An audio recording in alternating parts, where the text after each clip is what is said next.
ang mga kwento ng pag-ibig, kwento ng buhay at kwento ng pag-asa dito sa Barangay Love Stories. Love Stories.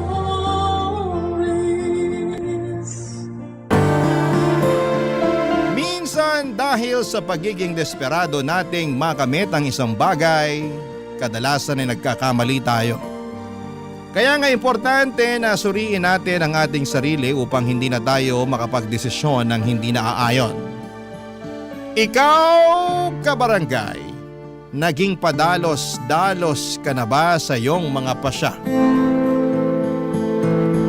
Dear Papa Dudut, good day sa inyo at sa mga bumubuo ng Barangay Love Stories. Tawagin niyo na lamang po ako sa pangalang Solana.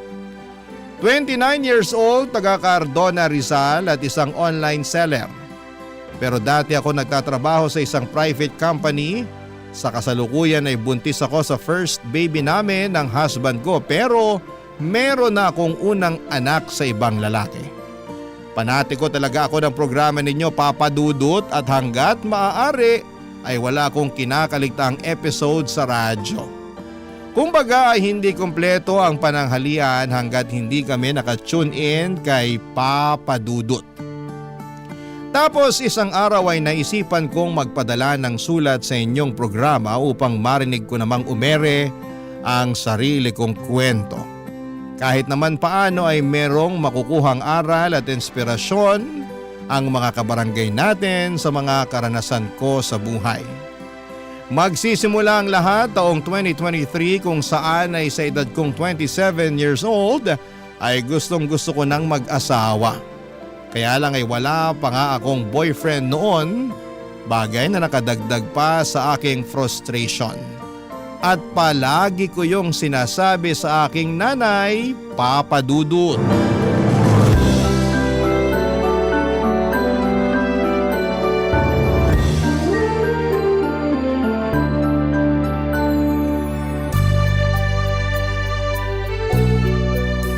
Grabe na yun.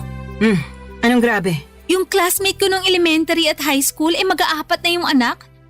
Tignan niyo yung post niya dito sa Facebook. Pinakita niya yung pregnancy test niyang positive.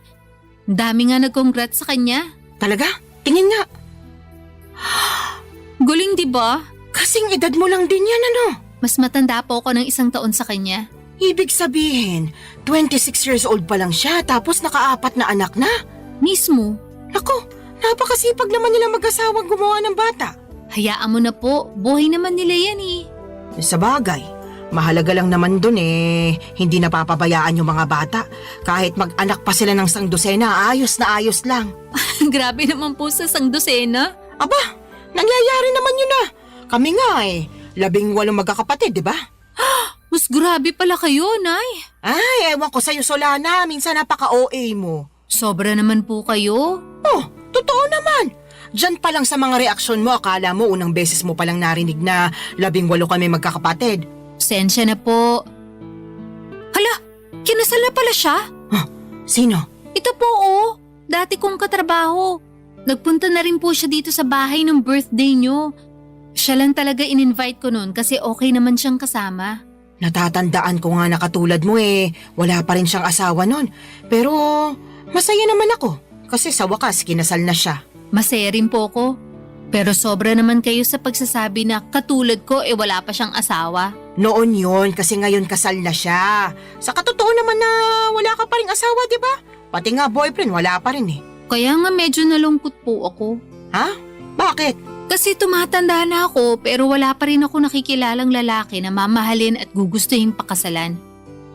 Ay, ayoko pong tumandang dalaga at mamatay na hindi pa nararanasan ang sarap ng buhay. Pinagsasasabi mong sarap ng buhay ang hirap kaya magkaanak lalo na sa panahon ngayon, ano? Napakamahal ng mga bilihin at serbisyo. Kung mahirap ka, dapat manahimik ka na lang sa isang tabi. Siyempre, pagsisikapan naman po namin na magiging asawa ko yung pamilya na bubuuin namin. Hindi namin ipaparanas sa magiging anak namin yung hindi magandang buhay. Sa bagay, di naman kita mahahadlangan kung ramdam mo na dyan sa mga buto-buto mo na gusto mo nang mag-asawa at bumuo ng sarili mong pamilya. Kahit na mahirap ang buhay, Masarap pa rin na meron kang asawa at mga anak, kaya sige, humayok at maghanap ka na ng magiging boyfriend. Siguraduhin mo lang na yung mapipili mo yung lalaking responsable, marunong sa pamilya, mabait, may pangarap, hindi lang para sa sarili, kundi lalong-lalo na sa inyong magiging anak nyo, at higit sa lahat, hindi mapanakit. Nako, subukan ka lang niyang saktan, lalatiguhin ko pati mata niya. Si nanay talaga, wala pa nga eh. Sinasabi ko lang sa'yo yung gagawin ko kapag maling lalaking napili mo, kaya ayusin mo paghahanap ng matinong mapapangasawa ha. Boyfriend po muna, wala pa nga akong boyfriend eh. Kala ko diretso kasalan kasi atat na atat ka na dyan eh. Nay talaga, O bakit? Totoo naman sinasabi ko sinabi ko bang hindi? Buti na yung nagkakaliwanagan. Masyado talaga kayo mapangasar. Para namang di mo ko kilala. Mapang-asar talaga ako at nasa iyo na lang kung maaasar ka.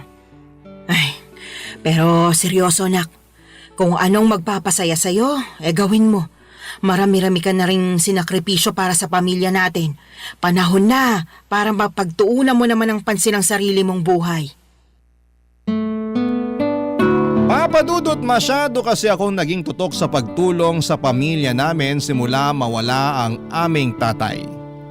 Bata pa kami noon at talagang ginapang kami ni nanay sa paghahanap buhay. At bilang panganay sa 3 magkakapatid ay sadya kong kinalimutan ang pagla-love life at ang aking sarili. Pero aminado akong gusto ko na talagang bumuo ng sariling pamilya that time at masaya naman ako. Kasi suportado ako ng aking nanay. In fact, siya pa ang kontodo push sa aking makipag-date o magpaligaw kaya ginawa ko ang mga payo niya. Bilang unang hakbang ay nag-install ako ng dating app sa aking cellphone. Nagpatulong pa nga ako sa best friend ko na pumili ng maganda at pinaka-the best kong picture na gagawin kong display profile. First time ko lamang kasing gumamit ng dating app at sa tanang buhay ko. Isa pa lang ang nagiging boyfriend ko. Pero matagal na yon dahil nag-aaral pa lamang ako sa high school at sa pagkakatanda ko ay umabot lamang kami ng 1 buwan. Fast forward. Meron ako nakilala at nakamatch na lalaki sa naturang dating app na gamit ko ng mga panahon na yon. 2 linggo rin kaming nag-usap bago kami nag-decide na magkita na.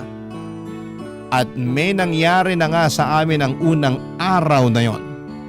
Kaso makalipas ang 1 buwan at kalahati bigla na lamang siyang naglaho na parang bula, Papa Dudut.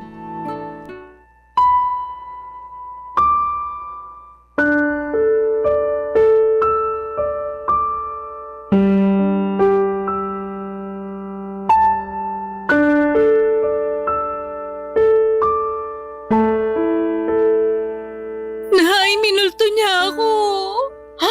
Sino? Yung lalaki na kilala ko online at naka-date. Minulto niya na ako.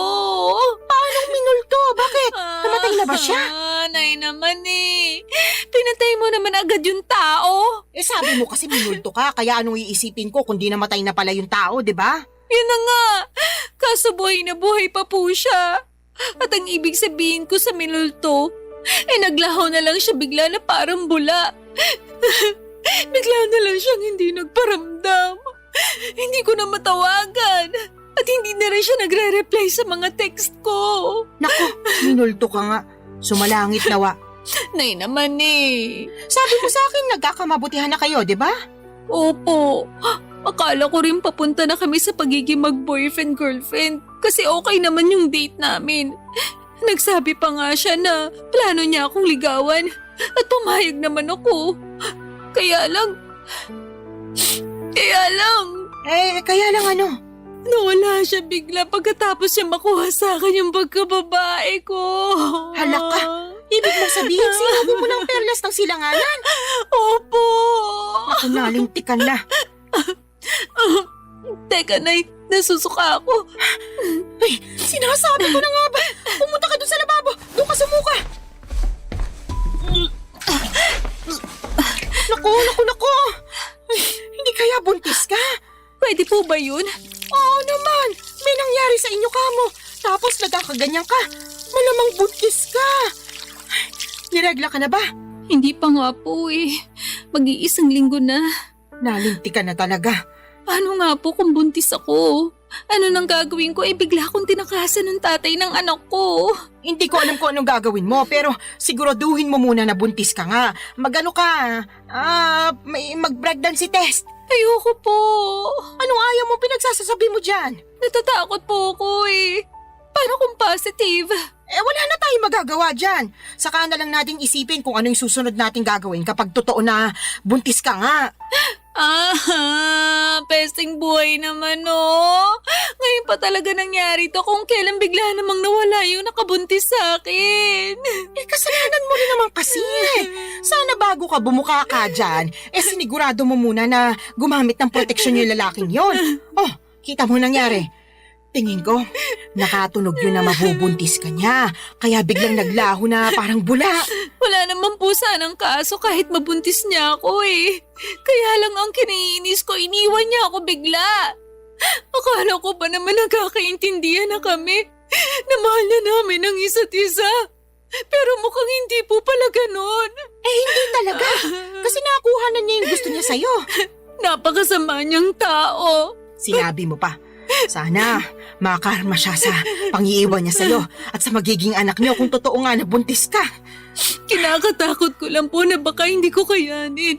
Alin? Yung pagbubuntis ko po. Ewan, naguguluhan pa po ko, nalilito. Masyado mabilis yung mga pangyayari. Kahit na anong mangyari, kailangan mong kayanin dahil nandiyan na yan. Alangan namang ipalaglag mo yung dinadala mo Malaking kasalanan niya sa Diyos. Tsaka, hindi ka na bata, Solana. Nung nakaraan lang, paulit-ulit mong sinasabi na gusto mo nang magkaanak at magkaroon ng pamilya, di ba? O ayan na, magkakaanak ka na sakaling buntis ka nga. Kaya dapat kayanin mo. Huwag kang mag-alala. Nandito ang nanay. Akong bahala. Gagabayan kita. Papadudot ng sumunod na araw ay nakumpirma kong buntis nga ako.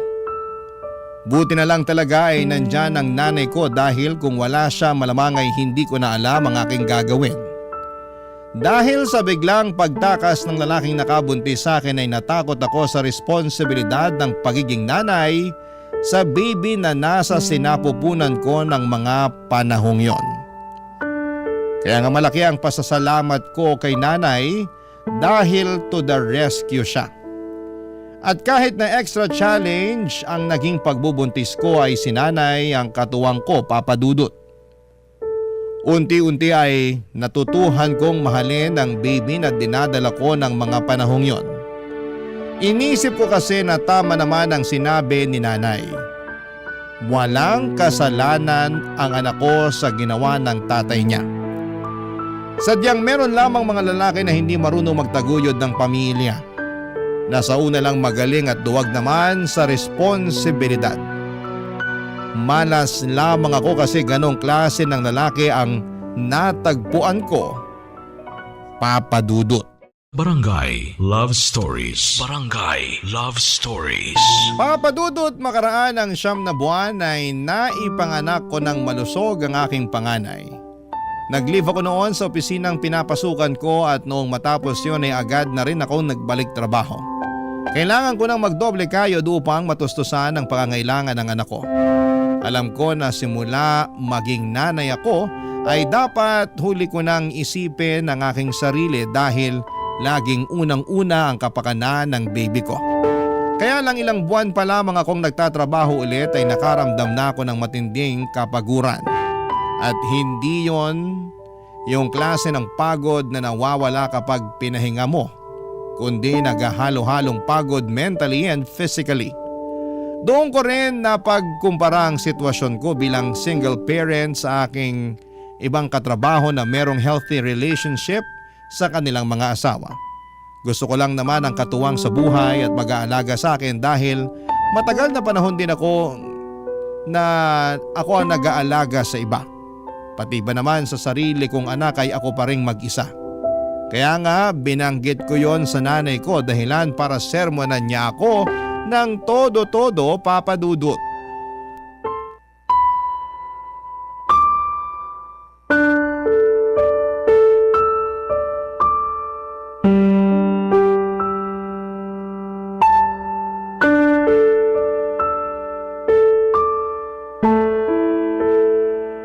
Nay, pagod na po ako.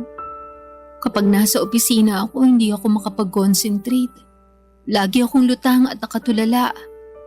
Kaya nga nasisita ako ng boss ko at isang beses natawagan na ng pansin. Pero anong magagawa ko? Gusto ko na lang umuwi nung time na yon at magmukmuk sa higaan. Kaso alam ko hindi ko naman yun magagawa dahil kailangan kong alagaan yung anak ko pagdating ko rito sa bahay. Medyo mahirap nga yung pinagdaraanan mo, anak. Pero wala ka naman magagawa kasi kailangan mo magtrabaho pa rin para sa anak mo. Yun na nga po Imbis na sana nagpapahinga na lang ako rito sa bahay natin. At ako na yung nag-aalaga sa baby ko, kailangan ko pang umalis para magtrabaho. Thankful po ako na inaalagaan niyo yung anak ko. Pero ewan ko ba? Ano ba kasing problema? Pagod ka nga lang ba talaga o ano? Sa tono mo kasi para kang nagsisisi na nagkaanak ka. Yung totoo? Oo, sabihin mo yung totoo. Tama po kayo. Nagsisisi po ako na nagka-baby ako. Solana naman! Kung naiintindihan lang ng anak mo yung sinabi mo, malamang magtatampo yung bata.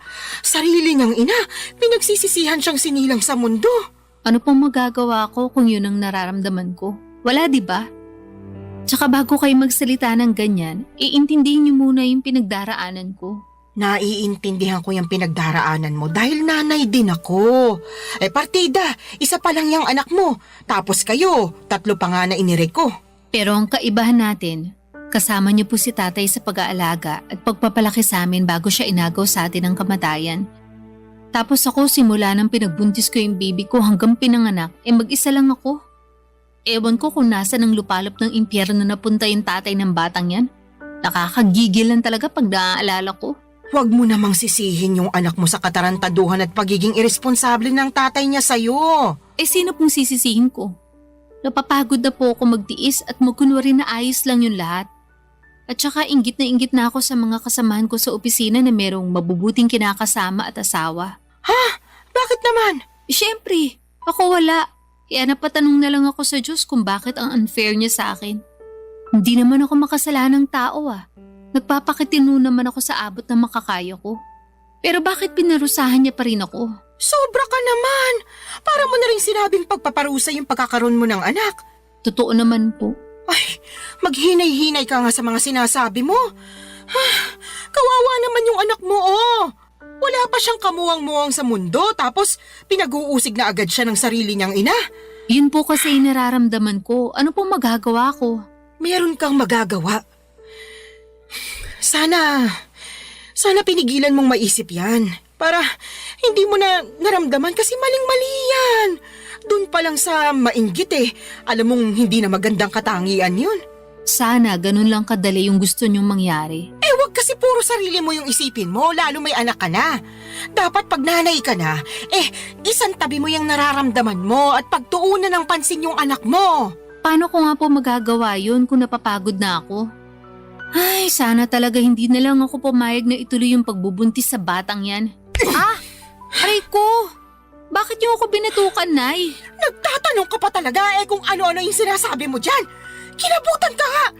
Hindi naman kasalanan ng apo ko na nabuo siya dahil sa kapusukan niyo Tapos sasabihin mo na sana hindi mo na lang tinuloy yung pagbubuntis mo sa kanya. Sumusobra ka na talagang babae ka! Papadudot doon ko mas napagtanto ng husto na mahirap maging single parent at kung may choice lamang akong baguhin ang kapalaran ko ay gagawin ko. Oo, mahal ko nga ang anak ko pero nawawalan pala ng saysay ang lahat pag nanaig na yung labis na pagod. Tinanim ko sa isipan ko na ang aking anak dapat ang priority ko bago ang sarili ko pero mas nanaig sa akin ang kagustuhan na makatagpo ng lalaki na magiging katuwang ko sa buhay at mag-aalaga sa akin bilang kapareha niya at kung loloobin ay may bahay.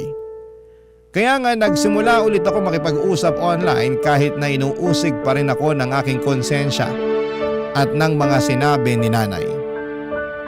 Naiintindihan naman daw niya ako pero nandun pa rin yung sermon niya tungkol sa dapat mas pagtuunan ko ng pansin ang aking anak bago ang sarili ko. Para sa akin ay hindi niya talaga ako naunawaan. Hindi nagtagal ay meron akong nakausap na lalaki sa dating app at mabilis lang din kaming nagkapalagayan ng loob, Papa Dudut.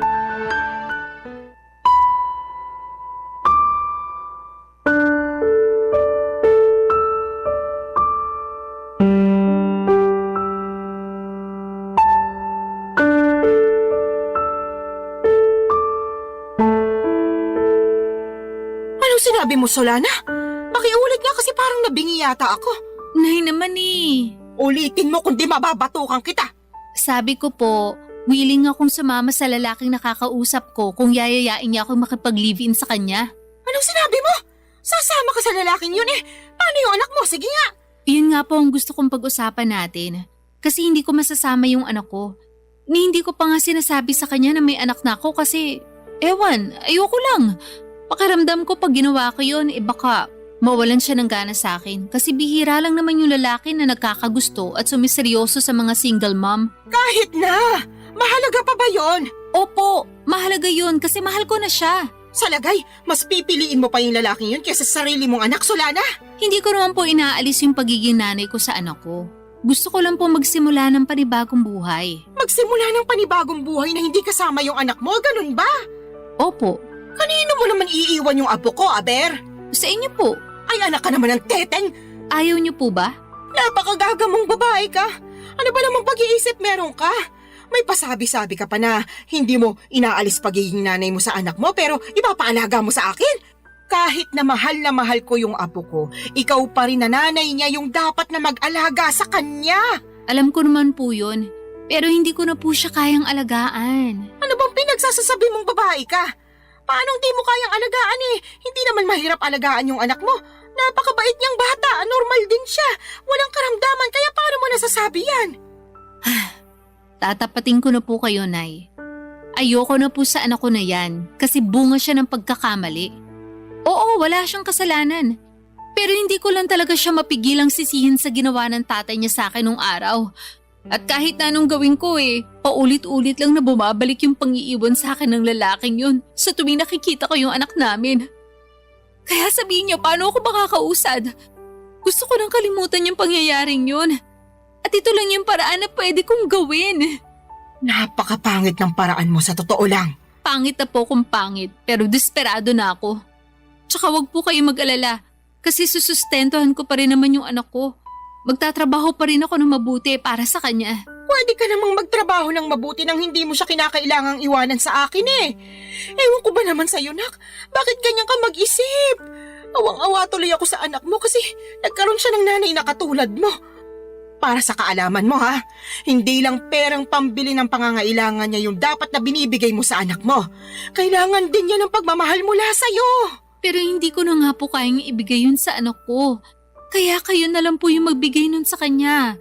Naniniwala naman po ako na marami kayo nun sa puso nyo. Yung sa akin kasi, ubus na para sa anak ko. At kung meron man pong natitira, konti na lang. Tapos para na lang yun sa sarili ko.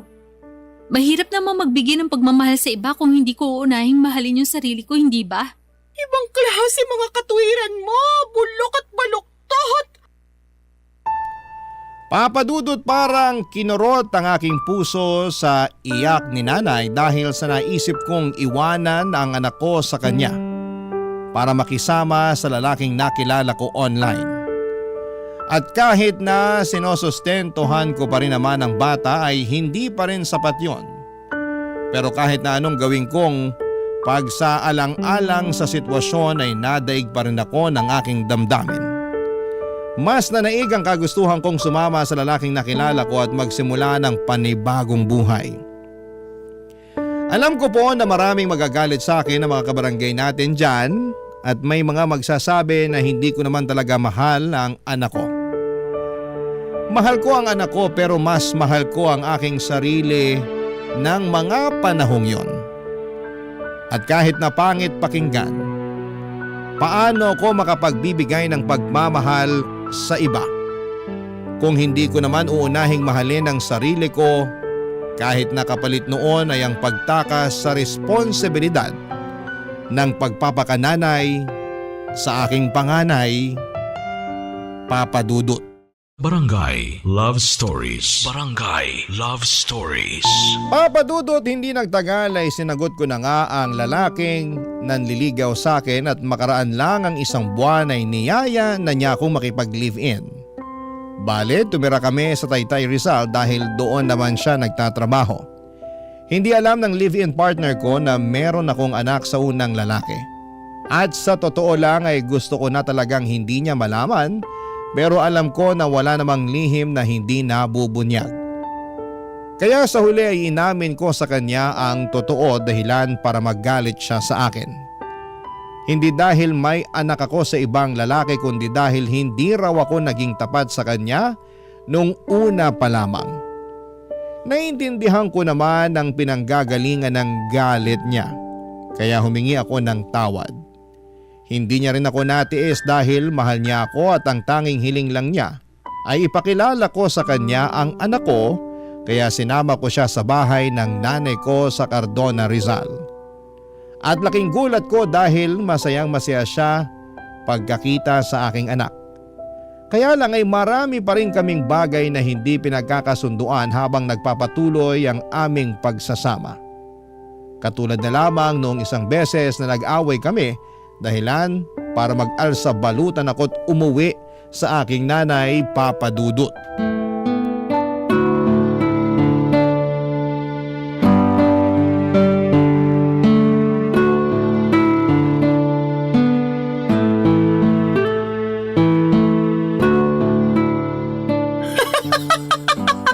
Ano nga ulit yung dahilan ng away niyo, anak? Sinabi ko na po, di ba? Paulit-ulit kayo eh. Hindi ko nang mapigilan. Bakit ba? Kaya sabihin mo na kasi ulit. Sige po, pero last na to ha. Feeling ko kasi inaasar nyo lang ako eh. Sige na, ano nga ulit yung rason? Bakit ka nag-alsa balutan paalis sa inuupahan niyo at umuwi ka rito sa atin? Nag-away po kasi kami nung kinakasama ko dahil binuksan ko yung delata ng paborito pala niya tapos inulam ko. Delata lang pala, tapos pinag-awayan nyo na. Grabe, hindi ako makapaniwala para kayong mga bata. Hindi ko naman po kasi Ay, sinasadya na mabuksan yun. At saka siya naman may sabi na mag-ulam na lang daw ako ng delata dahil hindi nga siya nakapagluto. Nagkataon na overtime ako sa work. Tapos siya naman nagbago oras ng shift niya. Kaya umalis siya na maaga. Syempre bilang wala na ring lakas magluto pa, naisip ko nga magbukas na lang ng delata. Ano ba kasing delata yon? Sardinas ba? Corned beef po, yung medyo mamahalin na brand. Hindi mo ba alam na paborito niya yon? Alam ko po na paborito niya yun. Pero hindi ko naman akalain na magagalit siya sa akin ng gusto dahil lang sa dilatang yun. As in, galit na galit siya. More on, tampo na para bang batang nagmamaktol yung lolo niyo. Akala mo kung sinong inapi. Ginising pa talaga ako para pagdabugan matapos niya makitang nasa basurahan na yung delata na inulam ko kagabi. Nagkataon na isang piraso na lang yun tapos plano niya raw ulamin pag uwi niya. Anong ginawa mo pagkatapos? Syempre, nagalit din ako kasi para siyang tanga. Kagigising ko lang nun tapos naalimpungatan pa ako sa sigaw niya. Tapos bubungaran niya ako ng sermon kesyo ganito ganyan. Aba, hindi rin po ako nagpatalo. Kaya sinagot ko siya para ipagtanggol yung sarili ko. Hanggang sa lumala na yung away namin at nakapagsalita na kami ng hindi maganda sa isa't isa. Hindi ko na po nagustuhan yung mga sinabi niya. Kaya nilayasan ko na siya. Pambihira talaga mga kabataan ngayon. Maliit na bagay pinalalaki kaya dumarami yung hiwalayan eh. Alam ko naman po na mababaw lang yun. Pero nasobrahan eh. Kung kinausap niya lang sana ako na maayos, baka lumabas pa ako at binilan siya ng paborito niyang delata. Di sana wala kaming problema. Hindi sana kami nagkasakitan sa mga sinabi namin sa isa't isa. Kaya lang hindi ganun yung nangyari. At hindi ko kayang intindihin na ganun siya umasta porque paborito niya yung delatang kinain ko nang hindi sinasadya. Tama rin naman yung mga sinabi mo. Delata lang naman yun. Kaya nga po. Tsaka sobrang sama lang talaga ng loob ko sa kanya. Sa dinami-rami ng tao na magsasalita sa akin ng ganun, siya pa talaga. Ayun, hindi na ako nakatiis kaya nilayasan ko na siya. Hindi talaga maiiwasan yung pagkakaroon ng hindi pagkakaintindihan sa relasyon. Pero sana, huwag niyong hayaan na sirain ito yung pagsasama ninyo. Tama rin na umalis ka doon para makapag-isip-isip kayo pareho. Magpalamig ka muna rito habang malayo kayo sa isa't isa pero huwag niyong patagalin yung away ninyo. Hindi yun maganda.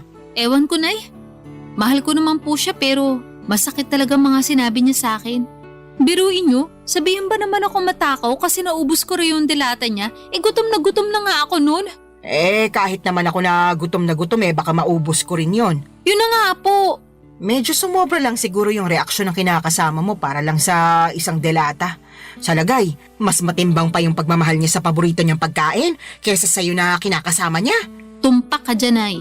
Naku, pag pumunta yun dito, makakatikim talaga sa akin yun ng sermon. Salamat po. Ay, hindi lang pala siya kundi kayong dalawa. Bakit naman po ako nasali dyan?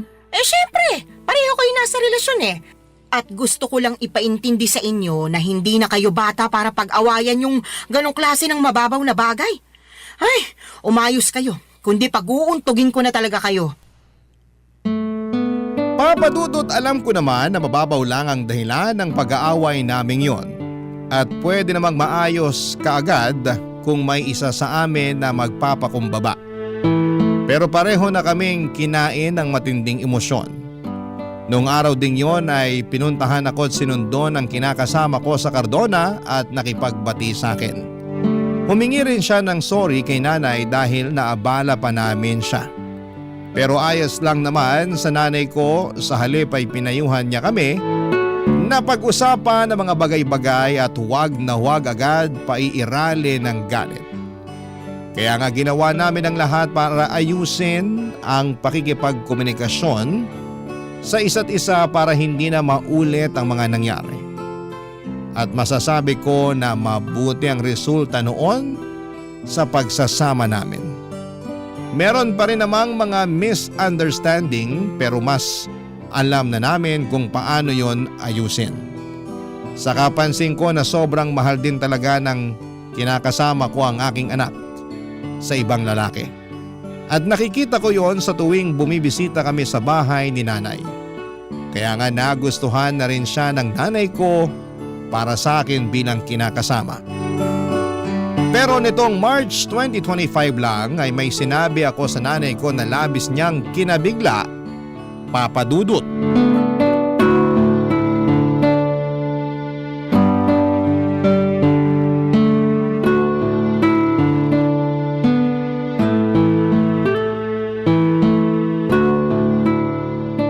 Nay, may sasabihin po ako sa inyo.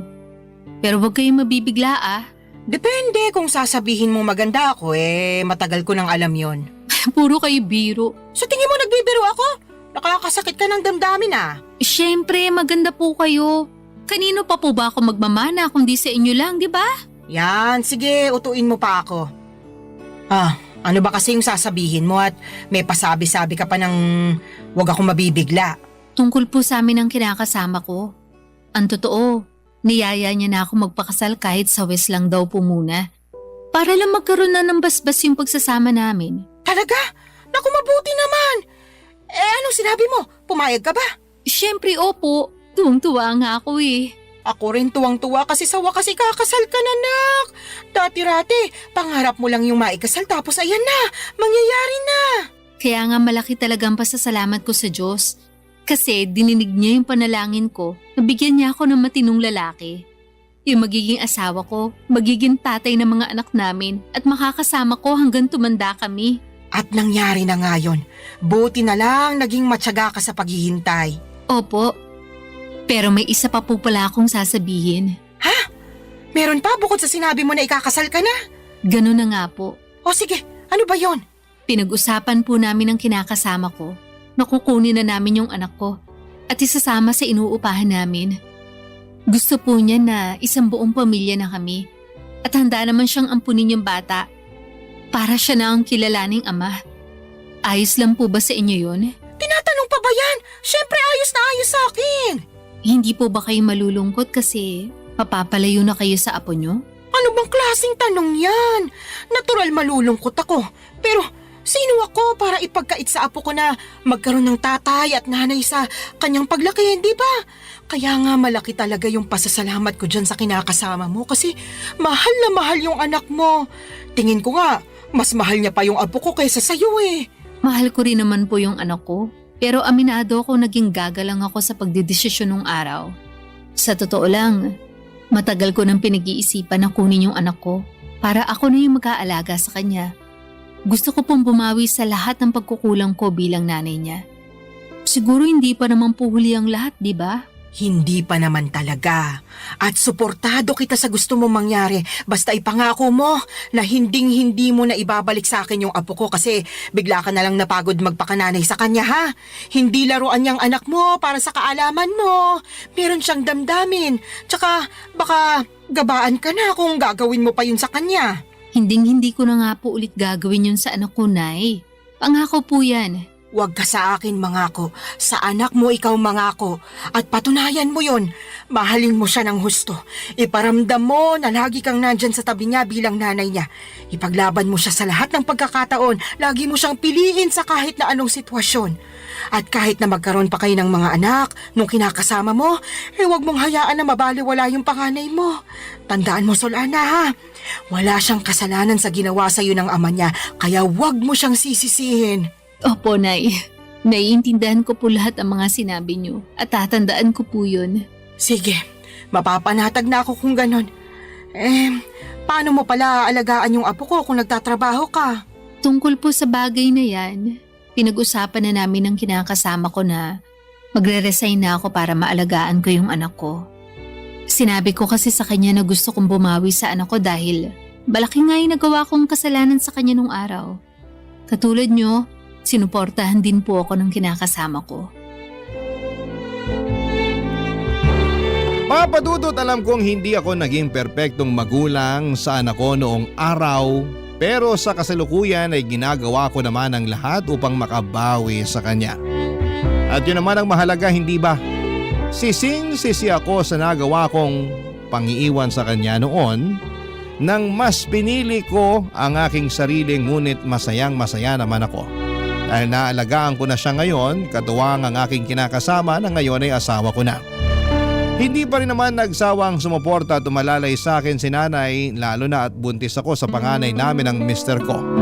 Alam ko na mas magiging challenging ang pag-aalaga ng dalawang maliit na bata, kaya sinabi ni nanay na pupuntahan niya ako sa inuupahan namin para alalayan pagkapanganak ko.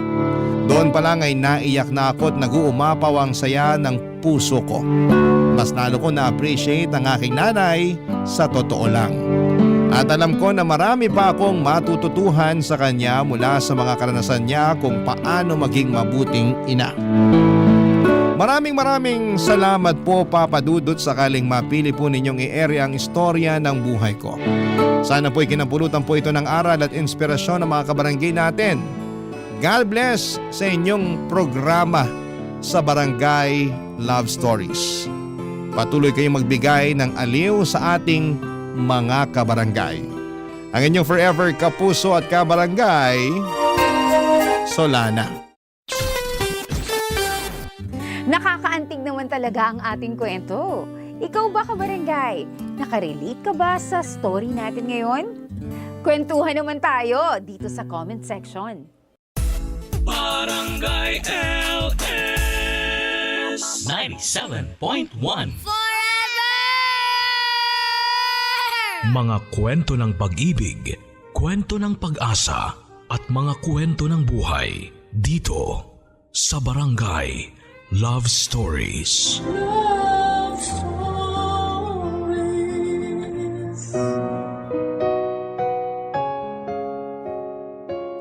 Ang ilaw ng tahanan o isang nanay ay madalas na humuhubog sa pagkatao ng isang anak.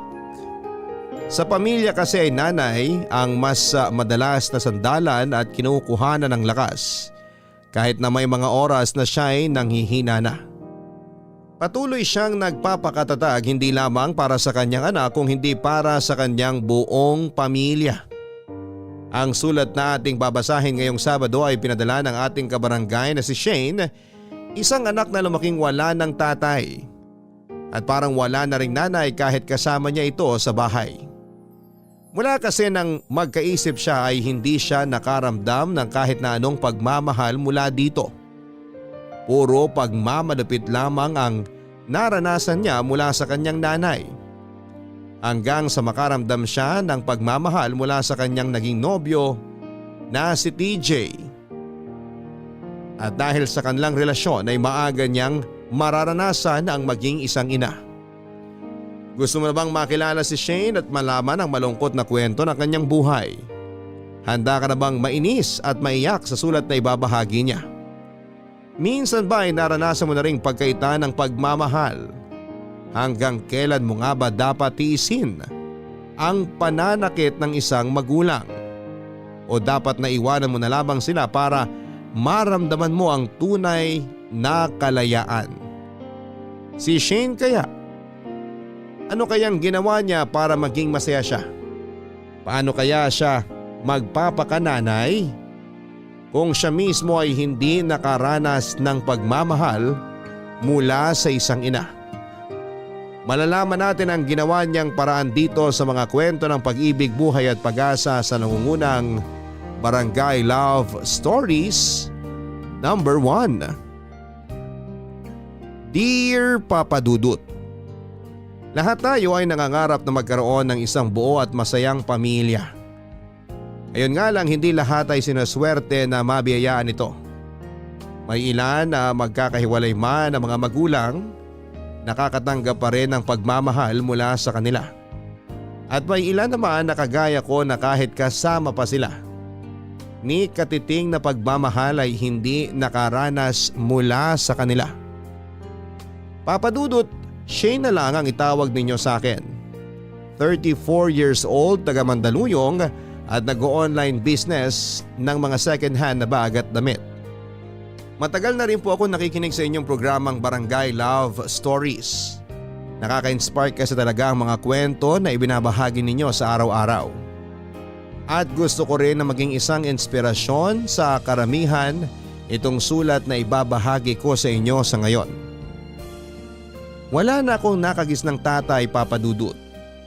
Ang alam ko ay namatay siya dahil sa stroke noong ipinagbubuntis pa lamang ako ni nanay. Kaya mag-isa na lamang si nanay na kasama ko sa buhay. Kaya lang sa ilang taon na kasama ko siya, kailanman ay hindi ako nakaramdam ng pagmamahal mula sa kanya.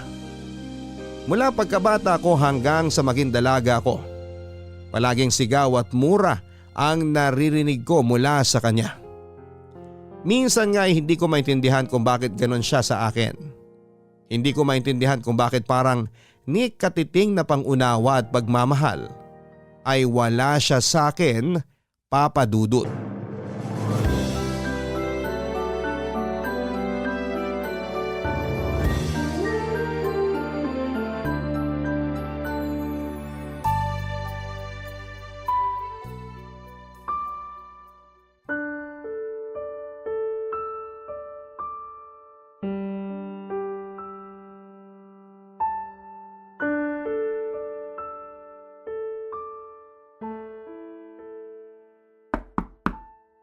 Nay? Nay, gising na po ba kayo? Nay? Ano ba yun, Shane? Ang aga-aga mo namang kumatok sa kwarto ko. Papasok na po kasi ako sa school. Eh di umalis ka na. Bakit kailangan mo pang istorbohin yung pagtulog ko? Nay, Ano ba kasi yon? Sabihin mo na lang na makabalik na ako sa pagtulog ko. hihingi po sana ako ng baon. Ay naku, wala akong pera. Huwag ka na munang pumasok. Sige na, magpalit ka na lang ng pambahay at huwag mo na akong abalahin. Ay, Oh, teka Nay, sandali lang po. ano na naman ba yun? Hindi po kasi ako pwedeng hindi pumasok ngayon. May exam po kasi kami sa isang major subject namin Anong gagawin ko? Wala akong maibibigay na pera sa'yo. Nay, kahit po sana pamasahin na lang po. Hindi ka ba marunong makaintindi? Wala nga akong pera, kaya wala akong maiaabot sa'yo. Umalis ka na nga dito sa kwarto ko. Sinisira mo lang yung umaga ko Nay, kailangan ko po talagang pumasok. Babagsak po ako kapag hindi po ako nakapag-take ng exam namin. Kung palad ko naman ang bumagsak dyan sa pisngi mo nang maintindihan mong wala nga akong pera. Ano bang akala mo sa akin? Bangko na anumang oras pwedeng magluwa ng pera sa'yo? Hindi naman po sa ganun. Bakit nangungulit ka pa dyan? Kasi po, hindi po talaga ako pwedeng hindi pumasok ngayon Midterm exam na po namin mamaya. Mahahatak po pababa lahat ng grades ko sa SEM na to pag hindi po ako nakapag-exam. Ano nga gagawin ko? Wala akong maiaabot sa'yo, ubos na yung pera ko. Di po ba araw po ng sweldo nyo kahapon? Oo nga. Pero naubos ko na rin sa Tong Eats kahapon. Pasalamat ka nga nadalhan pa kita ng hapunan kagabi. Tapos hahanapan mo pa ako ng pera ngayon? At saka bakit ba nagpupumilit ka pang pumasok? Mag-aasawa ka lang din naman. Nay, hindi po ako mag-aasawa hanggat hindi ako nakakapagtapos ng pag-aaral. Sus! Sinabi ko rin yan noon. O nasan ako ngayon?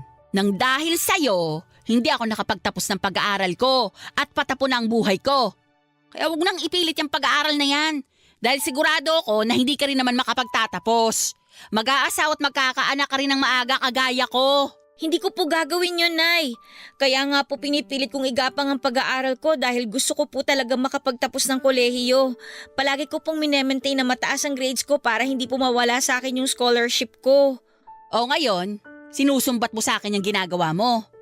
Sino bang pumilit sa'yo na magpatuloy ka dyan sa lintik na kolehiyo na yan? Di ba ikaw lang din naman? Tapos ngayon pahihirapan mo ko. Para rin naman po sa inyo itong ginagawa ko, Nay. Kapag nakapagtapos po ako ng pag-aaral, makakahanap po ako ng maayos na trabaho. At kapag nangyari po yun, mas magiging magaan na po ang buhay natin. Pwede ba, Shane? Itigil mo na nga yung mga panaginip mo na yan. Masyado ka ng ambisyosa. Sigurado naman ako na hindi mangyayari alinman dyan sa mga sinabi mo. Malis ka na nga. Isa pang pangungulit mo sa akin, babagsak na talaga tong palad ko dyan sa pagmumukha mo. Nang magising ka sa pagiging ambisyosa mo. Alis na!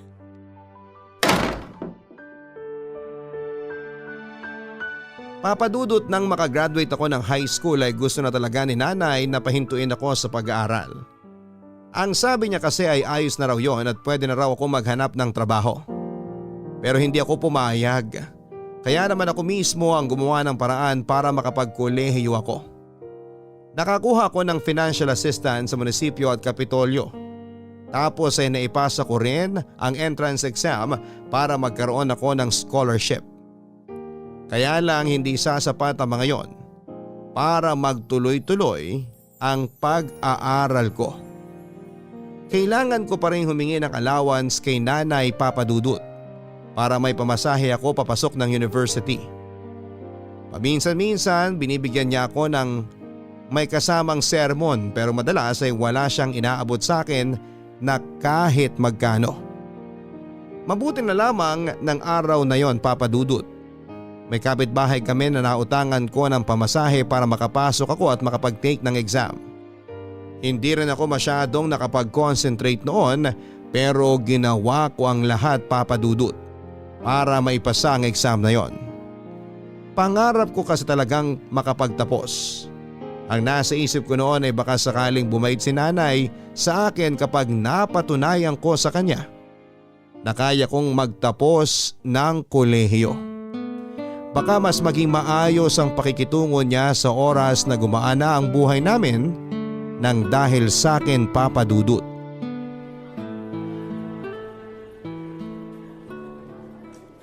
Shane, nandito ka lang pala sa labas ng gym. Kanina pa kita hinahanap. Sorry hindi na ako nakareply sa text mo. Wala na rin kasi akong load eh. Okay lang. Mabuti pala naisipan kong dumaan dito.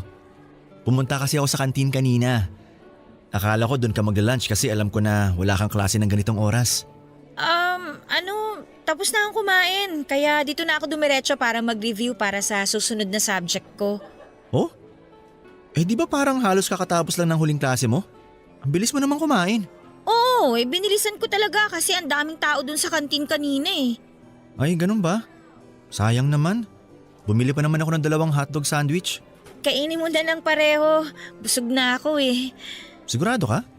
Oo, okay na ako sa kinain ko sa kantin kanina.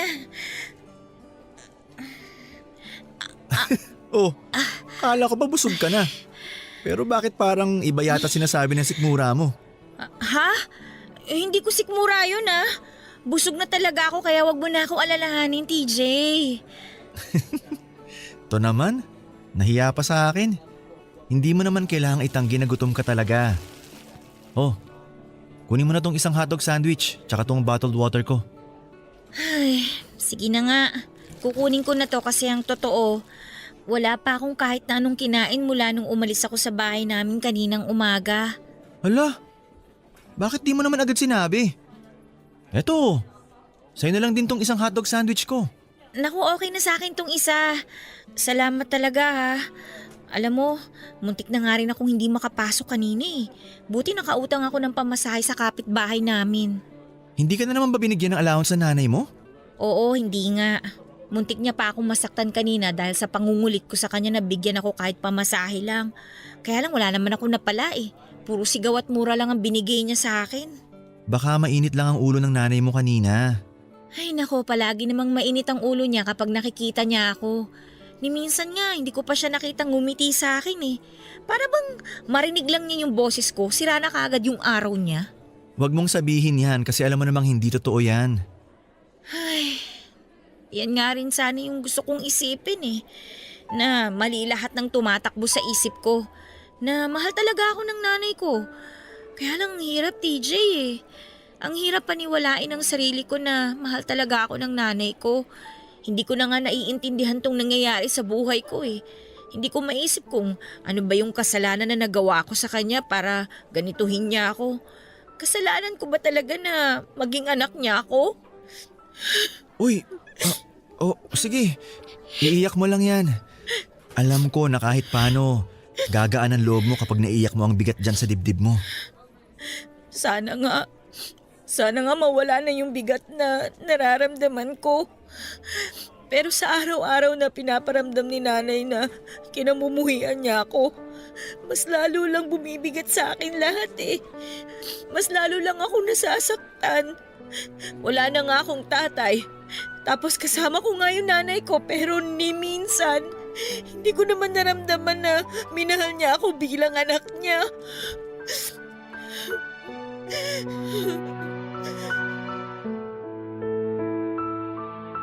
Papadudot mula nang magkaisip ako ay hindi na maganda ang pakikitungo sa akin ni nanay. Palagi niya akong sinisigawan at pinapagalitan. Minsan nga nakakasawa na yon pero tinanggap ko pa rin. Dahil wala naman akong pagpipilian at dahil mahal ko rin talaga ang nanay ko. Sino ba namang anak ang hindi magmamahal sa nanay niya? Parang wala naman, hindi ba? Kaya kahit na hindi nasusuklian ang pagmamahal ko ay ayos lang basta kasama ko si nanay. Sa malupit na mundong kinalakhan ko sa piling ni nanay ay si TJ ang naging kaibigan at karamay ko, Papadudot. Magkaklase kami noong nasa high school at naging malapit na magkaibigan. Malapit lang din kasi sa bahay namin ang bahay nila. Tumagal ang friendship na yon hanggang college dahil pareho kaming scholar sa university.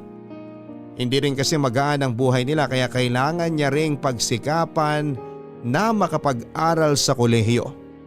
At dahil pareho kami halos na nakaka-relate sa maraming bagay, mas lalo tuloy kaming naging malapit sa isa't isa, Papadudot. Papadudot, habang tumatagal ay mas lalong nagiging malupit ang pagtrato sa akin ni nanay, para bang mas lumalaki pa nga ang galit niya sa akin. Kaya naman mas nahihirapan ako na pakisamahan siya. Dumarating pa sa point na nasasaktan na niya ako ng pisikal. Nasasampal niya ako. Inahagisa ng mga matitigas na bagay kapag nalalasing siya at palagi niya akong kinukumbinse na huminto na lamang sa pag-aaral. Pero syempre hindi ako pumayag, Papadudot. Alam ko na ang pagtatapos ko sa kolehiyo ang pwedeng makapag-ahon sa amin sa hirap. At pwedeng maging daan para mapalapit ako kay nanay. Papadudot, sa mga mabibigat na oras na pinagdaraanan ko ay si TJ ang naging kausap at sandalan ko. Palagi siyang nasa tabi ko para kahit papaano ay pagaanin ang loob ko. Kahit kailan. Hindi ko siya naringgan ng masamang salita na tungkol kay nanay. Sinasabi niya lang sa akin na intindihin ko si nanay at sigurado siya na darating ang panahon na mararamdaman ko rin ang pagmamahal nito. Nang dahil doon, Papadudot, ay nahulog na ang loob ko kay TJ. At ang pagkakaibigan namin ay nauwi na nga sa pag-iibigan. Ang tagal naman ni TJ. Kanina pa siya nag-text na pupunta na siya rito pero hanggang ngayon wala pa rin siya. Kinakabahan na tuloy ako eh. Be, Uy, Be! Mabuti naman dumating ka na. Sorry hindi ka agad ako nakalis ng bahay kasi nagigib pa ako ng tubig panlaban ni Mama. Okay lang. Upo ka na dito sa tabi ko. Sige. Ano palang meron at bigla ka nakipagkita sa akin ngayon? May gusto sana akong sabihin sa'yo eh. Ano yun? TJ, mahal mo ba ako? Anong klaseng tanong yan, be? Sagutin mo na lang kasi. Mahal mo ba talaga ako? Seryoso ka ba sa relasyon natin? O baka naman fling lang lahat to para sa'yo? Shane, mahal kita. Sobra. Nasa high school pa lang tayo. May espesyal na ako nararamdaman para sa'yo. Hindi ko lang kaagad sinabi kasi ayoko masira yung pagkakaibigan natin. Pero ngayon na may relasyon na tayo, palagi kong ipaparamdam sa'yo sa lahat ng paraan kung gaano kita kamahal. Oh, bakit ang lalim naman ng buntong hininga mo? Sabihin mo na kasi kung ano yung gusto mong sabihin sa akin para… Buntis ako. Ha? Ang sabi ko, buntis ako. Sigurado ka ba? Oo. Kasi nakadalawang pregnancy test kit na ako eh. Parehong positive yung lumabas. Pero isang beses lang naman natin ginawa yun, di ba? Isang beses lang may nangyari sa ating dalawa.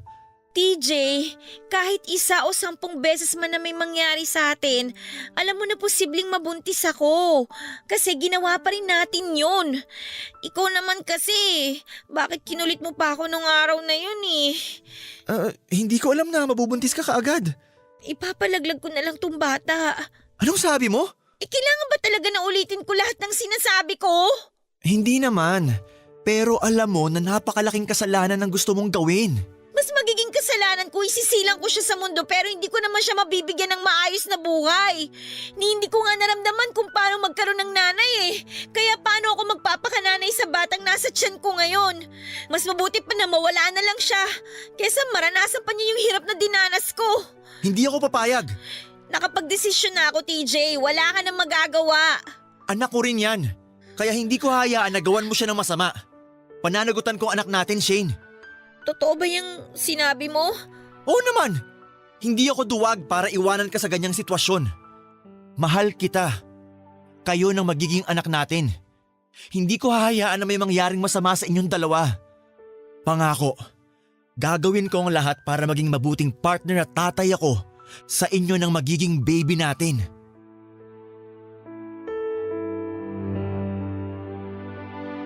Papadudot, hindi ako makapaniwala sa sinabi ni TJ noon. Akala ko talaga kapag nalaman niya ang tungkol sa pagbubuntis ko, hindi niya ako pananagutan. Akala ko ay hindi siya ganon kaseryoso sa relasyon namin. Pero siguro kung minalas ako sa nanay, sinuwerte naman ako sa karelasyon ko. Dahil mula sa pagiging isang mabuting kaibigan, sa kanya ko rin naramdaman ang totoong pagmamahal sa kauna-unahang pagkakataon. Kaya nga nakuha niya kaagad ang tiwala ko, lalo na nang maging kami na. Dahilan para maibigay ko sa kanya ang sarili ko at makabuo kami ng bata sa sinapupunan ko. Papadudot, alam ko naman na mali rin talaga ang ginawa namin ni TJ. Yung may mangyari sa amin kahit pareho pa kaming nag-aaral noon. Pero nandun na kami sa sitwasyon na yon at hindi na namin mababago pa. Kaya nga nasa isipan ko talaga para maitama ang lahat ay ipalaglag na lamang ang batang nasa sinapupunan ko, na labis namang tinutula ng boyfriend ko. Sobrang mali rin talaga ang bagay na yon na naisip ko. Pero hindi ko na kasi talaga alam ang gagawin ko noon. Mabuti na lamang at buo ang loob ni TJ na panagutan ang ipinagbubuntis ko, Papadudot. Be, mag-juice ka muna Salamat. Ayos ka lang ba? Oo naman, syempre. Ikaw ba, be? Ang totoo, hindi masyado eh. Kinakabahan ka ba? Hindi. Mas lamang yung takot na nararamdaman ko ngayon. Kasi sigurado ako na sobrang magagalit si nanay sa akin eh. Huwag kang mag-alala. Ano man ang mangyari, hindi kita iiwan. Kaya nga nandito ako ngayon sa bahay niyo para harapin ang nanay mo. at patunayan sa'yo na hindi ko tatakasan ang responsibilidad ko. Salamat talaga, Be, ha. Hindi pa rin ako makapaniwala na pananagutan mo tong pinagbubuntis ko. Anak natin ang baby na nandyan, kaya hindi ko siya tatakasan. Ay, pauwi na rin siguro si nanay. Baka mamaya nandito na rin yun. Ay, Be, nandyan na si nanay. May nagbukas na ng gate sa labas eh. Sige. Handa na akong kausapin siya. Ay, buhisit na araw to. Aga na ubos sa toong its ng pera ko ah. Oh, nandito ka pala, TJ. Magandang hapon po, tita. Walang maganda sa hapon dahil natalo lahat ng pera ko sa toong its kanina. Ba't ka ba nandito? Gusto ko po sana kayong kausapin. Tungkol naman saan? Alam mo, kung balak mong ligawan niyang si Shane, hindi mo na kailangang magpaalam sa akin. Kasi wala rin naman akong pakialam. O siya, bahala na kayo sa mga buhay niyo. Gusto ko na magpahinga sa kwarto. Nay, sandali lang po. Ano ba kasi yon? May gusto po kasi kaming sabihin ni TJ. Alam mo ikaw, lalo mo lang binibuisit yung araw ko eh. Huwag mong sabihin buntis ka at yun ang gusto niyong sabihin sa akin ngayon. Ay, tinamaan kayo ng lintik. Buntis ka nga, Shane. Umamin ka sa akin. Ano? Nay, sorry po. Hayop kang bata ka? Kinukulit-kulit mo pa akong payagang ka mag-college? Tapos magpapabuntis ka lang din naman pala? Kahit kailan talaga wala kang naidulot na maganda sa buhay ko! Dapat sa'yo, kinakalbo! Napakalandi mo! Napakalandi mo, bata ka! Baka po kumapano anak namin! Tama na po! Kumalma lang po kayo, tita! Isa ka pa! Akala ko kaibigan ka lang ng anak ko? Tapos bubuntisin mo lang pala siya? Alam nyo, mabuti pa lumayas na kayo dito sa bahay ko! Layas! Halika rito! Lumayas ka! Dahan naman po! Hirap na nga kung buhayin ka! Tita! Tapos magdadagdag ka pa ng palamunin! Iba rin talaga ang takbo ng utak mo, no? Umalis ka na dito bago pa kita makalbot makalanggan palabas ng bahay na to! At ito ang tatandaan mo, ha? Kahit kailan, ayoko nang makita yung pagmumukha mo! Huwag na huwag kang magpapakita sa akin! Kati-kati mong bata ka? Sana talaga! Noon pa lang namatay ka na!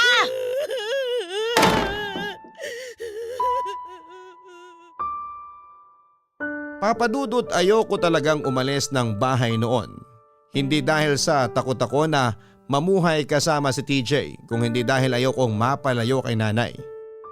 Ayokong mapahiwalay ako sa kanya at magkaroon ng dahilan para mas magalit siya sa akin. Pero sa lakas ng pagsampal niya sa pisngi ko at pagsabunod sa buhok ko, ramdam ko ang matinding galit niya sa akin noon.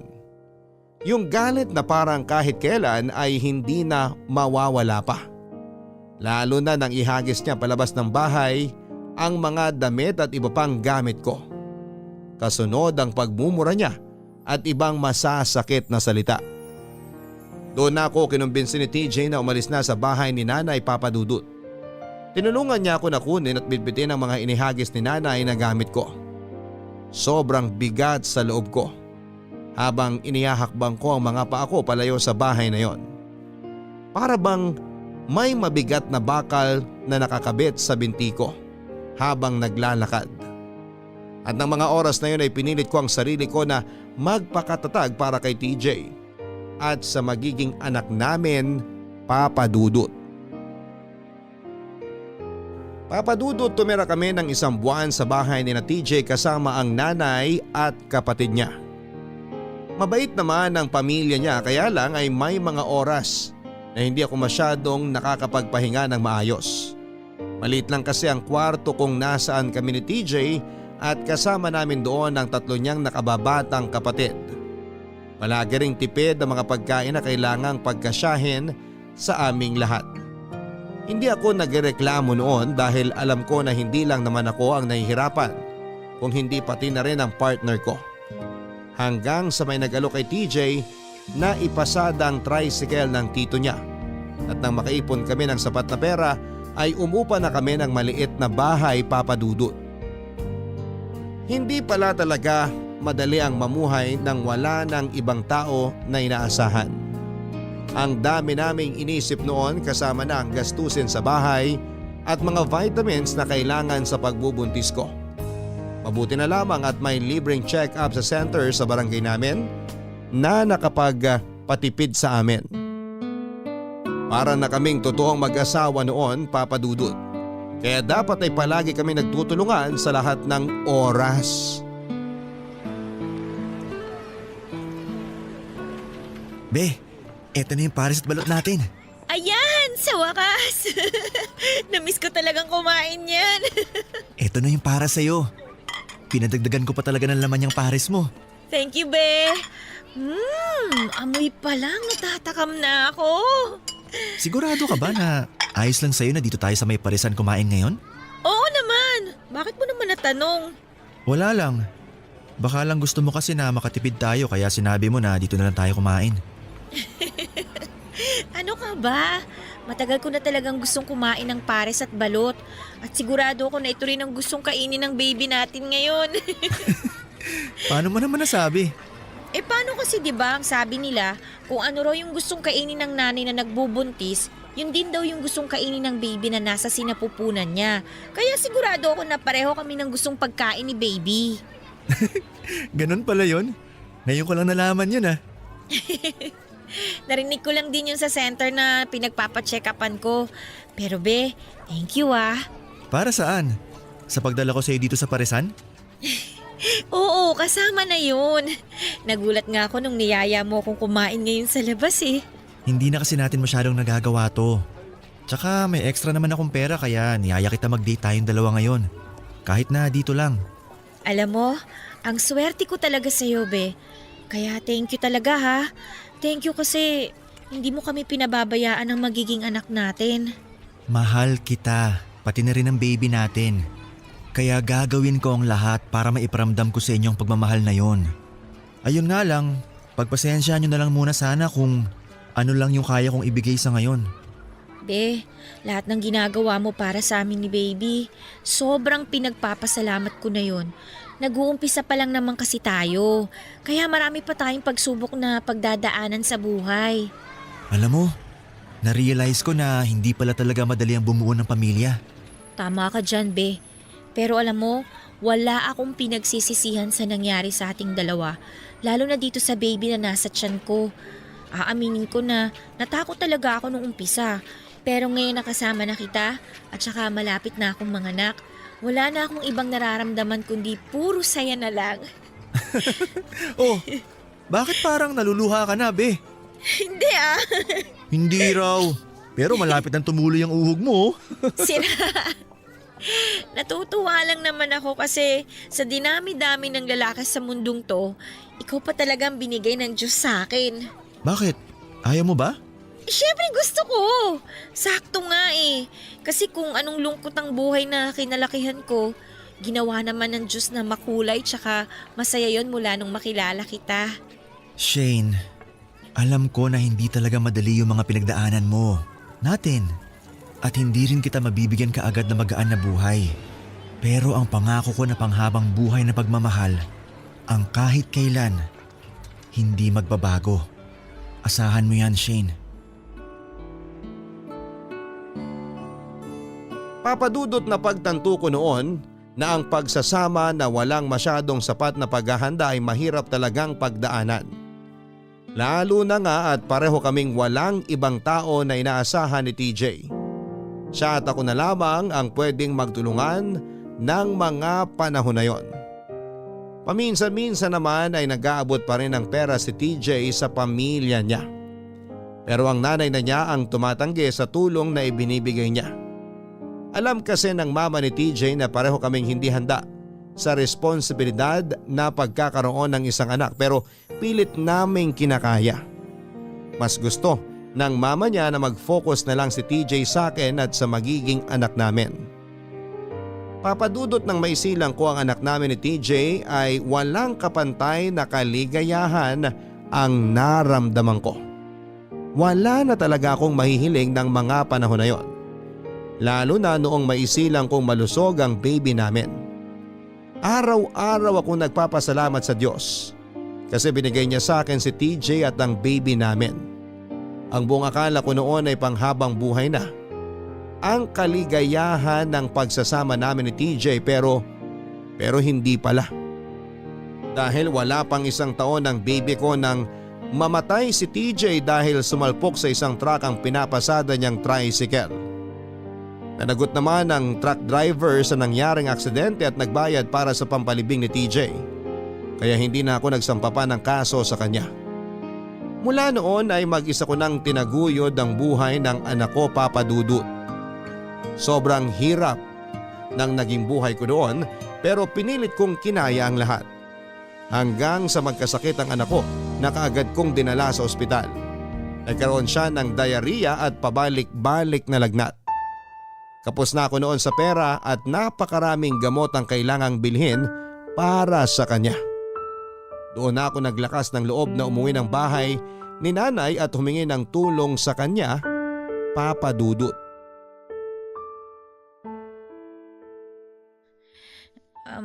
Nay? Ano ginagawa mo dito? Hindi ba ang sabi ko? Ayoko nang makita yung pagbumuka mo. Nay, kailangan ko po ang tulong niyo. Naku, ayan na nga bang sinasabi ko? Pupunta ka lang talaga dito kapag kailangan mo ng tulong. Tungkol sa pera yan ano? Sa akin ka pa talaga humingi. Wala kang mapapala dahil wala akong pera. Parang awa niyo na po. May sakit po kasi ang baby ko. Kailangan ko po talaga ng pera ngayon, Nay. Tama nga ako. Pumunta ka lang dito sa bahay ko dahil kailangan mo ng pera. Hindi lang po basta perang kailangan ko, Nay. At hindi po to para sa sarili ko. Para po to sa anak ko. Sa apo po ninyo. Nasa ospital po siya ngayon. Sa wala nga akong pera dito eh. Anong gusto mong iabot ko sa'yo? Gusto mo bang wakwakin ko tong tiyan ko at dukutin ko yung isang kidney ko? Benta mo para magkaroon ka ng pera. Ikaw talaga, Shane. Noon pa man, napakahirap mo umintinding bobo ka eh. Umalis ka na. Wala ka talagang mapapala sa akin. Bakit mo ba ang tigas-tigas ninyo? Hoy! Huwag mo ako sinisigaw-sigawan. Baka nakakalimutan mong nandito ka sa bahay kung leche ka. Gusto ko lang naman pong malaman ang dahilan kung bakit ganyan kayo sa akin eh. Buong buhay ko, wala na akong ibang naramdaman sa inyo kung hindi pagmamalapit lang. Tumahimik ka! Dami mong sinasabi? Kung talagang puro pagmamalupit lang ang pinaranas ko sa'yo, matagal ka na dapat patay. Kung tutuusin, napakalaki nga ng utang na loob mo sa akin eh. Kasi kahit hirap na ako, binuhay pa rin kita. Sana nga matagal nyo na lang akong pinatay. Kasi ang hirap mabuhay na may kasama akong tao na tinatawag kong nanay. Pero ni minsan naman, hindi nagpakananay sa akin. Bakit po ba galit na galit kayo sa akin? Ano po ba yung kasalanan ko sa inyo para ganituhin ninyo ako? Anak niyo naman po ako, di ba? Pero bakit hindi ko naramdaman na tinuring niyo akong anak? At mas lalong hindi ko naramdaman na naging nanay ko kayo? Kasi nasasaktan ako sa tuwing maiisip ko na bakit ang asawa ko ba ang kailangan mawala at hindi na lang ikaw. Bakit kailangan ko maranasan ang hirap na pagiging ina na wala man lang tumutulong sa akin na kahit sino? Galit kayo sa akin kasi ako kasama niyo imbes na si tatay? Ah! Ikaw ang bunga ng kanyang pag ginawa sa akin ng lolo mo! Ano pong ibig niyong sabihin, Nay? Pinagsamantalahan ako ng sarili kong ama. At ikaw ang naging bunga ng ginawa niya sa akin. At mula nang ikaw lang ang makasama ko, puro pahirap na sa buhay ang nararanasan ko. Pero ginawa ko naman po ang lahat para hindi ako maging pabigat sa inyo. Alam ko po na hindi talaga madali ang magpalaki ng anak, lalo na kung wala na tayong ibang tao na maaasahan. Pero hindi po yung dahilan para tanggalan ninyo ako ng karapatan na magkaroon ng isang nanay. Nasasabi mo lang yan dahil hindi mo alam ang hirap na pinagdaanan ko. Hindi mo alam kung gaano ako nahirapan ang buhayin ka. Siguro nga po nung una hindi ko talaga alam. Pero ngayon nag-iisa na lang po ako na binubuhay ang anak ko. Sigurado ako na alam ko na po yung nararamdaman ninyo. Ramdam na ramdam ko po pinakasakit na nandyan sa puso ninyo. Pero hindi ako gagaya sa inyo, Nay. Hindi ko aalis na ng karapatan ng anak ko na magkaroon ng nanay pagkatapos niyang mawalan ng tatay. Gagawin ko ang lahat para maiparamdam sa kanya na kahit ako na lang ang kasama niya, hindi mawawala yung pagmamahal ko para sa kanya. Ipaparanas ko sa baby ko yung pagmamahal na kahit kailan hindi ko naranasan mula sa inyo.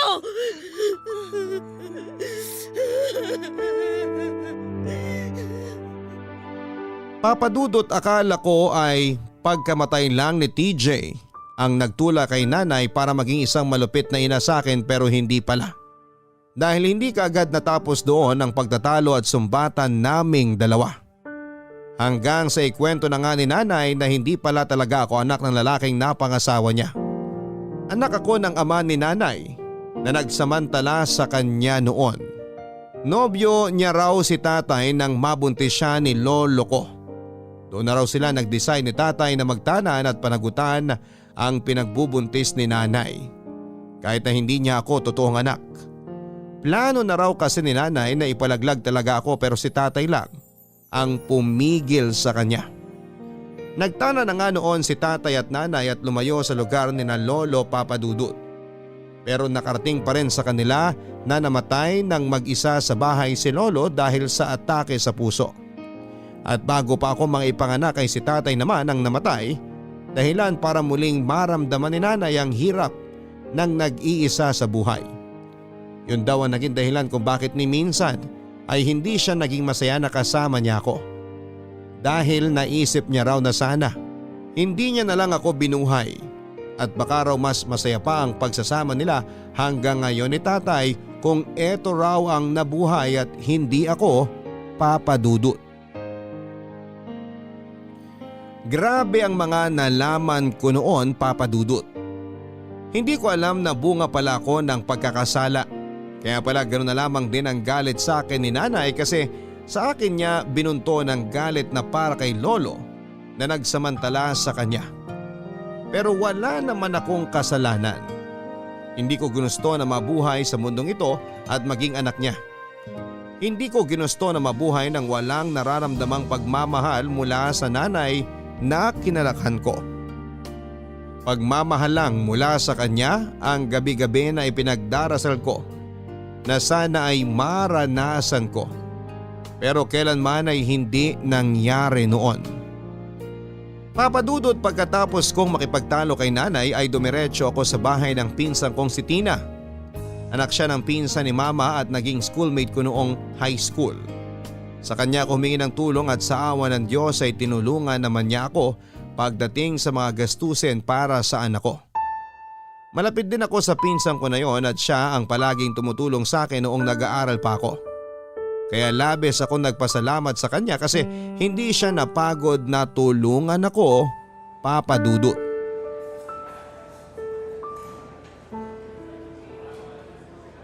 Nandito ka lang pala sa kantin.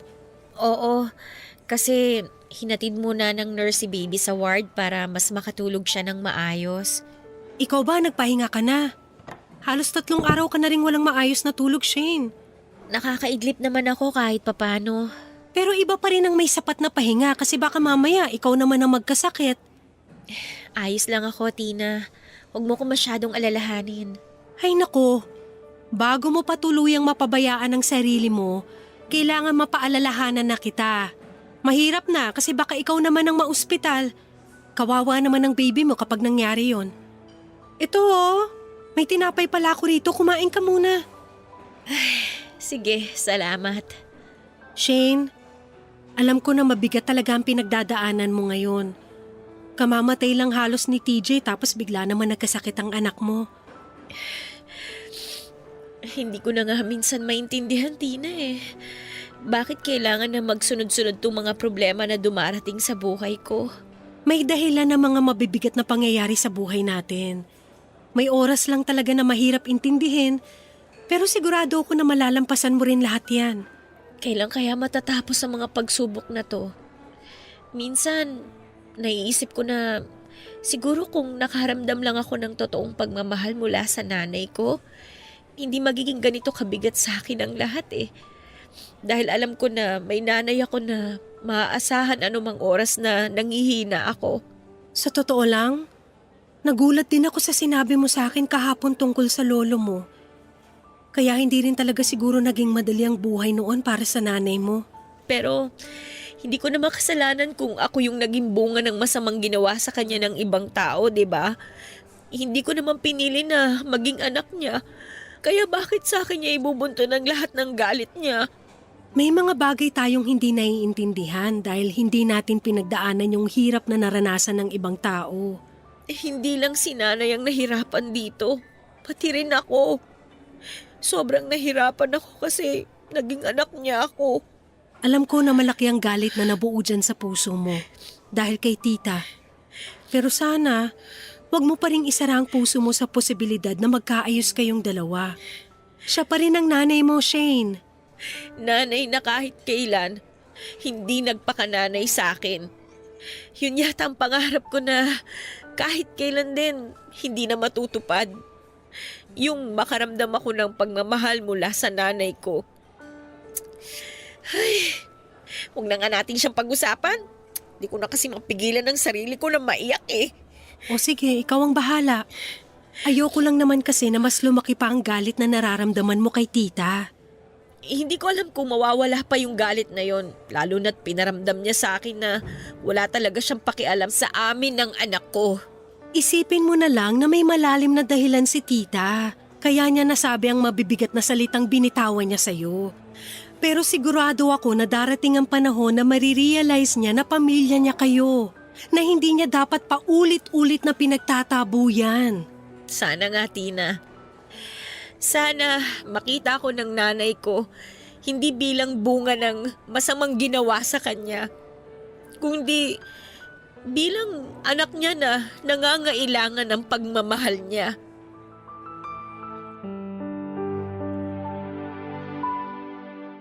Papadudot dahil sobrang gipit na talaga ako noon at naawa na ang pinsang kong si Tina sa kalagayan ko.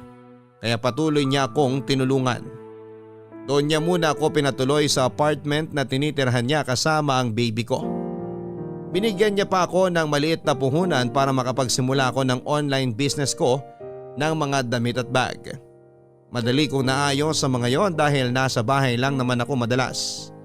Tapos naasikaso ko pang anak ko habang nagnenegosyo ako. Papadudot pakiramdam ko ay doon na nagsimulang maging mabait sa akin ang panahon dahil nagtuloy-tuloy na kahit paano napagaanin ang buhay ko. Naging maganda kasi ang resulta ng pag-online business ko. Lalo na at maraming kaibigan at kamag-anak ang sumuporta doon. Hanggang sa hindi ko namalayan na may 1 taon na rin pala ang lumipas. 1 taon nang magaan kahit papaano ang buhay ko kasama ang anak ko at si Tina. Ayun nga lang, may bagay pa rin na patuloy na bumabagabag sa loob ko.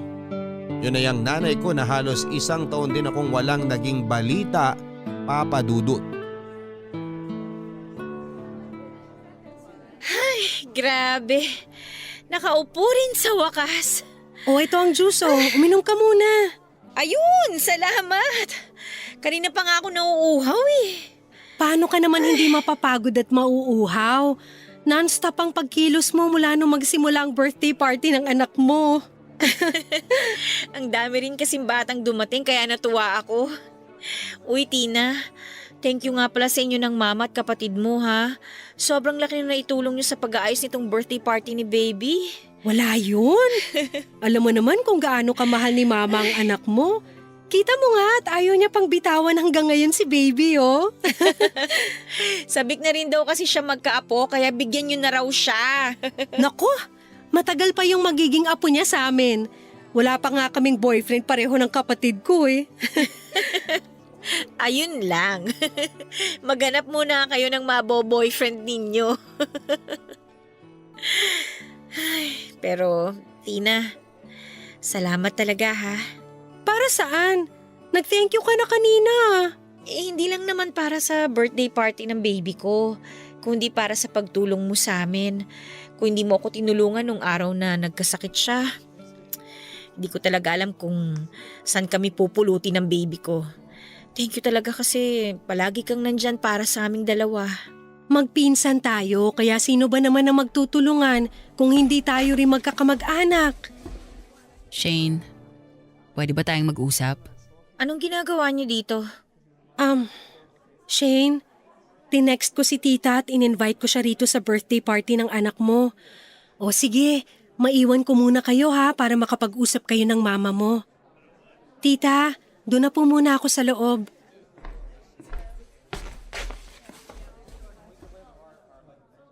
May dala nga pala akong regalo para sa apo ko. Pagpasensyahan mo na sana tong nakayanan kong bilhin para sa kanya. At kailan niyo pa siya kinilala na apo niyo? Hindi ako pumunta dito para makipagtalo sa'yo, Shane. Kayo lang naman po ang laging gumagawa ng gulo, di ba? Kayo ang palaging naninigaw, nagmumura at nananakit sa akin. Tapos, bigla na lang kayo magpapakita ngayon dito? Alam ko na malaki yung naging pagkukulang ko sa inyo. Lalo na sa'yo. Pero gusto kong malaman mo na nagsisisi na ako sa naging kasalanan ko. Talaga? Para naman ang hirap pong paniwalaan ang sinasabi niyo ngayon. Shane, ilang taon kong tiniis na hindi ka mahalin dahil palagi kong nakikita sa iyo ang lolo mo. Palagi kong naaalala yung masamang ginawa niya sa akin. Kaya pinilit ko ang sarili ko na kamuhian ka. Hanggang sa mawala ka na nga sa puder ko at mamuhay ako ng mag-isa. Nung isang taon, inatake ako sa puso. Mag-isa lang ako at walang kasama. Ha? Ano pong sabi niyo? Inatake kayo sa puso? Oo, mabuti na lang at nakita ako ng isang kapitbahay sa may bakuran at kaagad akong nadala sa ospital. At sa ilang araw na nagpapagaling ako doon, naramdaman ko yung matinding lungkot at pangungulila. Doon ko na-realize na nagkamali talaga ako. Naalala ko lahat ng effort na ginawa mo para mapalapit ka lang sa akin. Naalala ko lahat ng ginawa mo para mahalin kita bilang anak ko.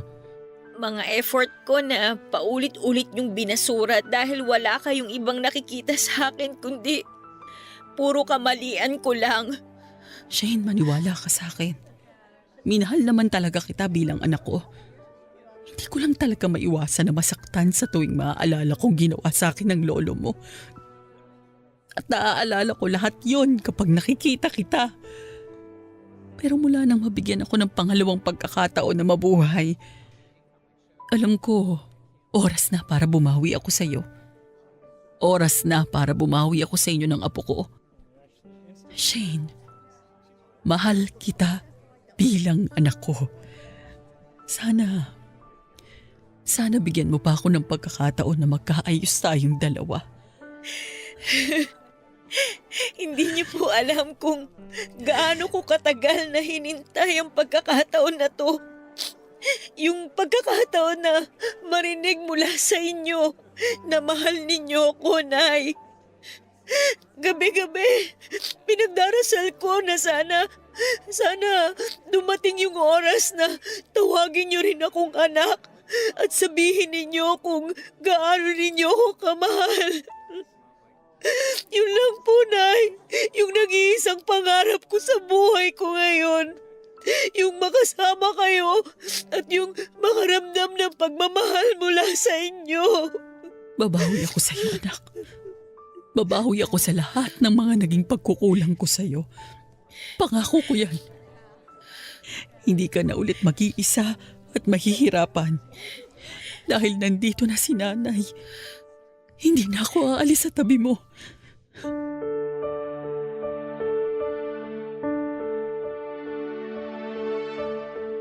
Papadudot, aaminin ko na sobra ang bigat at galit na nararamdaman ko noon kay nanay. Hindi naman kasi biro ang lumaki at mabuhay ka nang may kasama kang pamilya. Pero hindi naman pamilya ang turing sa'yo. Ilang taon akong nabuhay nang walang kahit na anong pagmamahal na natatanggap mula sa kanya. Walang pagmamalasakit o pag-aaruga. Tanging galit lang talaga ang nararamdaman ko mula sa sariling nanay ko na naging dahilan para lumaki ng lumaki ang kinikimkim kong sama ng loob sa kanya. Ganon pa man papadudot ng araw na yon ay nag-decide ako na kalimutan ang lahat ng hinanakit ko noon sa kanya. Lalo na nang marinig ko mula sa kanya sa kauna-unahang pagkakataon ng salitang anak at pagmamahal. Hindi madaling kalimutan ang sakit at sugat na ginawa niya sa akin dahil sa ilang taon na pagsasama namin na puro pagkamuhi lang ang pinaramdam niya. Pero handa akong pilitin na paghilumin ang sugat na yon para tuluyan na kaming magkaayos ni nanay. Yun naman kasi talaga ang matagal ko ng pangarap. Ang maramdaman ng tunay na pagmamahal mula kay nanay. Papadudot na tapos ang pag-uusap namin ni nanay na parehong basa ng mga luha ang pisngi namin at sa mahigpit na iyakapan. Mas naiyak si nanay nang makita at mayakap niya ang anak ko sa kauna-unahang pagkakataon. At nang linggo rin na yon ay lumipat na kami ng tirahan ng anak ko sa bahay ni nanay. Wala nang paglagyan ang saya noon ng puso ko, papadudot. Dahil tinupad ni nanay ang pangako niya sa akin na babawi siya sa amin ng nanay ko. Araw-araw niyang pinaparamdam sa amin ang pagmamahal niya. Nagtulungan kami sa mga gastusin at gawaing bahay. Ngayon ay mas malago na ang aking online business at napayos ko rin ang bahay ni nanay bilang pasasalamat sa kanya. Papadudot, salamat sa pagbibigay oras na mabasa itong sulat ko. Sigurado ako na may aral itong naiwan sa ating mga kabarangay na nakapakinig ng aking kwento. Kahit na hindi naging madali ang buhay ko noong umpisa, ang mahalaga ay pareho naming natutunan ni nanay na magpatawad at paghilumin ang sugat ng nakaraan. Yun ang naging daan para maiparamdam namin sa bawat isa ang tunay na pagmamahal. Hanggang dito na lang muna ang inyong forever kapuso at kabarangay, Shane. Maraming salamat, Shane, sa pagsulat mo sa programang Barangay Love Stories. Tama ka na malaki talaga ang aral sa buhay na naiwan nitong sulat mo sa araw na ito. Sa dinami-rami ng pagsubok na pinagdaanan mo sa buhay mo, kahanga-hanga na nagawa mo yung lampasan kahit halos wala ka ng ibang kinakapitan upang kuna ng lakas. Kaya naman ngayon ay mas naging matatag ka na, lalo na nang makasama mo na ang nanay mo at maramdaman ang totoong pagmamahal nito. At sa susunod na muli kang panghinaan ng loob ay magdasal ka lamang, Shane. Kung mararamdaman mo man na parang wala kang kakampi, palagi lang nandyan ang Poong May Kapal upang iparamdam ang kanyang presensya at pagmamahal. Mga kapuso, siguro nga ay hindi lahat ay sineswerte na magkaroon ng mapagmahal na magulang. Pero walang magulang na nanaisin na mapasama ang kanilang mga anak. May oras lang talaga siguro na mahirap silang intindihin dahil sa kanilang mga pinagdadaanan sa buhay. Pero palagi rin sana nating tandaan na hindi tayo mabubuhay sa mundong ito kung hindi dahil sa kanila. Kaya mahalin natin sila sa bawat oras na pwede pa natin silang makasama. Hanggang sa muli, ako po ang inyong si Papa Dudut sa mga kwento ng pag-ibig, buhay at pag-asa sa Barangay Love Stories number 1. Mga kwento ng pag-ibig, kwento ng pag-asa at mga kwento ng buhay dito sa Barangay Love Stories. Love Stories. Forever. Nagustuhan ng iyong napakinggan? Ituloy yan via live stream sa www.gmanetwork.com/radio.